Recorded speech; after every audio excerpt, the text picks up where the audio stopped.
Salut les Parisiens, vous vous souvenez du cœur de Paris? Cet immense cœur rouge, Ce gros cœur rouge. ce cœur tournant lumineux. Ça y est, ça vous revient? Le cœur de Paris, c'est cet immense cœur rouge qui tourne et qui scintille. C'est une œuvre d'art qui a été inaugurée en grande pompe il y a 2 ans, jour pour célébrer l'amour à l'occasion de la Saint-Valentin. La Saint-Valentin, elle sera dorénavant, grâce à ce cœur, toute l'année. Toute l'année? Mais alors, monsieur Christophe Girard, ça coûte combien la Saint-Valentin toute l'année? La sculpture a coûté 650 000 euros. 650 000 euros. 650 000 euros. Ah quand même! Attention, là je vous vois venir avec vos gros sabots pour aller chercher la petite polémique inutile. Sachez que cette œuvre d'art a été conçue de façon participative et citoyenne puisque des habitants du quartier ont été tirés au sort et missionnés pour décider ensemble de l'œuvre à réaliser avec comme point d'orgue un très agréable voyage à Lisbonne au printemps pour aller rencontrer l'artiste. En tout cas, c'est formidable et c'est d'autant plus formidable que le hasard du tirage au sort a désigné parmi ses riverains quelques militants méritants de la section locale du Parti Socialiste.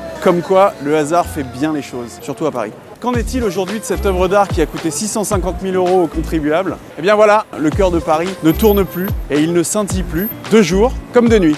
Pour balayer les critiques, Christophe Girard, l'adjoint au maire d'Anne Hidalgo, a expliqué dans le Figaro que cette somme peut choquer si on la sort de son contexte, mais l'œuvre sera encore là dans 30 ans.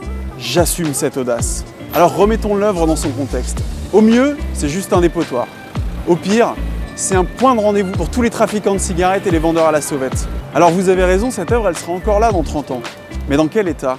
Non, parce que moi je me souviens très bien de certaines de vos réalisations. Vous savez, vos bancs publics éco-responsables, inclusifs, qui pourrissent littéralement dans nos rues. Je me souviens aussi très bien de ces pieds d'arbres qui deviennent des dépotoirs. Je me souviens aussi de ces immenses pots de fleurs qui ne sont plus que d'immenses poubelles repoussantes. Je me souviens aussi de vos magnifiques sanisettes écologiques et qui sont, désolé pour ceux qui mangent. Finalement, ce cœur de Paris, il est symbolique de l'échec de la politique d'embellissement de la ville de Paris.